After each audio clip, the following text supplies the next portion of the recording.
ఓం శ్రీ గురుభ్యో నమ. వాగర్ధావివ సంప్రోక్తో వాగర్ధ ప్రతిపత్తే జగతో పితరో వందే పార్వతీ పరమేశ్వరో.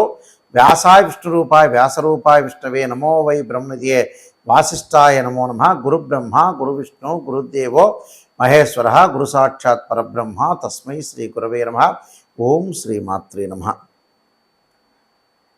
మనకి శ్రీ క్రోధినామ సంవత్సరంలో ప్రస్తుత మాసం శ్రావణ మాసంలో గ్రహస్థితులు ఏ విధంగా ఉండబోతున్నాయి, ద్వాదశ రాశుల వాళ్ళకి ఏ విధంగా ఫలితాలు ఉండబోతున్నాయో ఒకసారి మనం చూస్తే, ప్రధానంగా ఆగస్టు 5వ తారీఖు నుంచి సెప్టెంబర్ 3వ తారీఖు వరకు కూడా శ్రావణ మాసం అనేది ఉంటుంది. మనకి చాంద్రమానాన్ని అనుసరించి శ్రవణ నక్షత్రం పౌర్ణమి రోజు ఉంటే అది శ్రావణ మాసమని, ప్రతి మాసాన్ని కూడా మనం క్యాలిక్యులేట్ చేసుకుంటాం. జ్యేష్ఠ మాసం పౌర్ణమి రోజు ఉంటే జ్యేష్ఠ మాసం అని, విశాఖ నక్షత్రం పౌర్ణమి రోజు ఉంటే అది వైశాఖ మాసం అని మనకి చాంద్రమానాన్ని అనుసరించి చెప్పబడింది. ముఖ్యంగా ఈ శ్రావణ మాసంలో ద్వాదశ రాశుల యొక్క ఫలితాలు ఏ విధంగా ఉండబోతున్నాయి, మరి ఒక్కొక్క రాశికి ఒక్కొక్క రకమైన ఫలితం అనేది ఉండబోతుంటుంది కదా. మరి ఈ శ్రావణ మాసంలో గ్రహస్థితులు ఏ విధంగా ఉండబోతున్నాయి? వృషభ రాశిలో గురుకుజుల యొక్క సంచారం, కర్కాటక సింహరాశుల్లో రవి యొక్క సంచారం, తదుపరి బుధుడు సింహరాశిలోను కర్కాటక రాశిలోను సంచారం, బుధుడు వక్రస్థితిలోకి వెళ్ళటం, శుక్రుడు బుధుడు కూడా సింహరాశిలో సంచారం చేయటం, అలానే 25వ తారీఖు తర్వాత శుక్రుడు కన్యారాశిలో కేతువుతోటి సంచారం చేయటం, శని కుంభరాశిలో వక్రస్థితిలో ఉండటం, మీనరాశిలో రాహు యొక్క సంచారం. ఈ సంచారంలో ఈ గ్రహస్థితిని మనం ట్రాన్సిట్ సిస్టమ్ అంటారు. అంటే గోచారరీత్యా చెప్పబడే ఫలితాలు మాత్రం ఇవి, జన్మజాతకాలు ఎప్పుడు కూడా కాదు. అది గమనించాలి ప్రజలందరూ కూడా. ఈ గోచారరీత్యా ఈ శ్రావణ మాసంలో మరి ఏ విధంగా ఉండబోతుంది అని చూసుకునేటట్టయితే, కొంతమందికి విభిన్నమైన ఫలితాలు ఉంటాయి, మిశ్రమైన ఫలితాలు ఉంటాయి. కొంతమందికి మంచి ఫలితాలు ఉంటాయి, చెడు మిశ్రమైన ఫలితాలు, రకరకాల ఫలితాలు ఉంటాయి. మనం చెడు ఫలితం రాగానే వెంబటే నెగిటివ్ ఎప్పుడు ఆలోచన చేయొద్దండి. ఆ చెడు ఫలితాన్ని మనం ఏదైతే ఉంటుందో ఆ నెగిటివ్ని మనం మార్చుకునే స్థితి అనేది చాలా ఇంపార్టెంట్. ఇందులో ఆ నెగిటివ్ని ఎప్పుడు కదా మార్చుకొని మనం పాజిటివ్గా వెళ్ళటం అనేది ఇందులో ప్రధానంగా ఉండే అంశం. గ్రహస్థితి అనేది ఏ విధంగా ఉండబోతుంది, ఆ గ్రహస్థితిలో కూడా మనం ప్రత్యేకంగా ఎలాంటి పరిహారాలు చేసుకోవాలి, ఏ విధంగా చేసుకోవాలనేది మనం కొంత ఆలోచన చేసి ముందుకు వెళ్ళాలి. ఈ విషయాలన్నీ కూడా మన శ్రావణ మాసంలో గ్రహ సంచార వీక్షణం ఏ విధంగా ఉందో చూసుకొని దాని యొక్క పరిహారాలు చేసుకుంటే చక్కని ఫలితాలు వచ్చే అవకాశం అనేది ఖచ్చితంగా ఉంటుంది. సింహరాశి వాళ్ళకి శ్రావణ మాసంలో గ్రహస్థితులను ఒక్కసారి చూస్తే, మనం ప్రధానంగా సింహరాశి వాళ్ళకి జన్మంలో బుధ శుక్రులు, శ్రావణ మాసం చివరిలో ద్వితీయ స్థానంలోకి శుక్రుడు వెళ్ళటం, కేతువుతోటి కలవటం, దానితో పాటు జన్మంలో రవి, వ్యయస్థానంలో రవి యొక్క సంచారం, ముఖ్యంగా దశమ స్థానంలో గురుకుజుల యొక్క సంచారం, అష్టమంలో రాహు, సప్తమంలో శని వక్రస్థితిలోకి వెళ్ళటం, ఇది ఈ శ్రావణ మాసంలో గ్రహస్థితి. అయితే శ్రావణ మాసంలో బుధుడు కూడా వక్రస్థితిలోకి వెళ్ళి కర్కాటక రాశిలోకి వెళ్ళటం శ్రావణ మాసం చివరిలో కూడా కుజుడు వృషభ రాశి నుంచి వెళ్ళి మిథున రాశిలో సంచారం చేయటం వల్ల కొన్ని ఫలితాలు అనేవి మారిపోతూ ఉంటాయి. ముఖ్యంగా ఈ సింహరాశి వాళ్ళకి శుక్రగ్రహం యొక్క అనుకూలం వల్ల కొన్ని ప్రయత్నాలు సఫలీకృతం కావటం, ధనాదాయం బాగా పెరగటం, బంగారు ఆభరణాలు కొనుగోలు చేయటం, వస్తులాభం కలిగే అవకాశాలు ఎక్కువగా ఉంటాయి. అలానే వస్తులాభంతో పాటు శ్రావణ మాసం చివరిలో కుజుడి యొక్క బలం వల్ల భూ సంబంధమైన వ్యవహారాలు, రియల్ ఎస్టేట్ రంగం వాళ్ళకు కానీ ఆర్థిక స్థితిగతులు అనుకూలంగా ఉండటం, వ్యవసాయం చేసే రైతులకి చాలా బాగుంటుంది.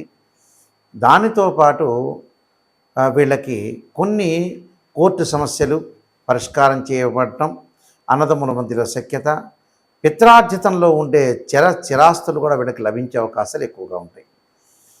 అంటే కుజుడి యొక్క ఫలితం వల్ల ఈ విధంగా ఉండబోతుంది. ద్వితీయ స్థానంలో కేతు యొక్క సంచారం వల్ల కుటుంబంలో చిన్న చిన్న కలహాలు రాకుండా కాపాడుకోవాలి. ప్రతిదానికి కూడా మనం ఆలోచన మానసికంగా ఒత్తిడి లేకుండా గురి కాకుండా ఉండాలి.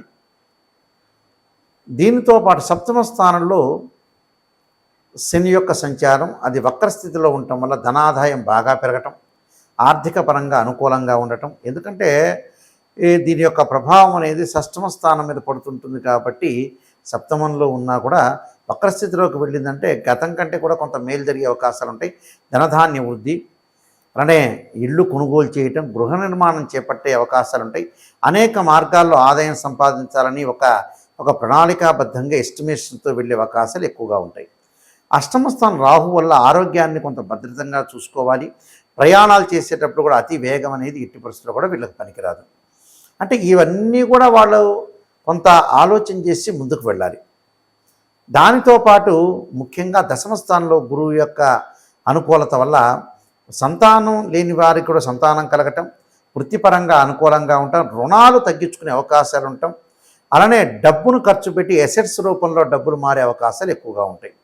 ప్రతి పనిలో కూడా కొంత నిదానంగా జరిగే అవకాశం, కొంత విమర్శలు ఎదుర్కోవటం, ముఖ్యమైన విషయాల్లో కొంత న్యాయ నిపుణులు సంప్రదించాలి. వీళ్ళు మనో సంకటాలు ఇవన్నీ కూడా శ్రావణ మాసం చివరిలో తొలగే అవకాశాలు, స్త్రీలకు ఉద్యోగ అవకాశాలు, దానితో పాటు గృహిణులకు శుభవార్తలు, అంటే ఆడవాళ్ళకు మంచి మంచి శుభవార్తలు రావటం, వాళ్ళకి ఆలోచన అసలు ప్రణాళికాబద్ధంగా ఉండే అవకాశాలు ఎక్కువ ఉంటాయి. అలానే శత్రువుల పైన విజయం సాధించటము, నిర్మలమైన చిత్తం వ్యవహారం చేయటం. అంటే ఈ మాసాంతంలో అన్ని విషయాలు కూడా కొన్ని ఆశ్చర్యకరమైన అంటే సంభ్రమాశ్చర్యాల్లో ఉండే అవకాశాలు ఉంటాయి. అంటే ఎక్కువగా లాభాలు కలిగే అవకాశాలు ఎక్కువగా ఉంటాయి. దానితో పాటు ఈ రాశి వాళ్ళకు కూడా ముఖ్యంగా 1వ వారాన్ని మనం చూసుకునేటట్టే మనోవిచారం, అంటే అనవసరంగా మనసుకు ఒత్తిడి రాకుండా కొంత కాపాడుకోవాలి, సంచారం చేయటం. అలానే 2వ వారంలో వచ్చేటప్పుడు ధనధాన్య వృద్ధి, వృధా భ్రమణం, అనవసరంగా వీళ్ళు ప్రయాణాలు చేయకూడదు. వృధా సంచారం చేయటం వల్ల కూడా అనవసరంగా డబ్బులు ఖర్చు అవుతాయి, కాలయాపన జరుగుతుంది, జాప్యం జరిగే అవకాశాలు ఉంటాయి. కాబట్టి వృధా భ్రమణం చేయకూడదు 2వ వారంలో.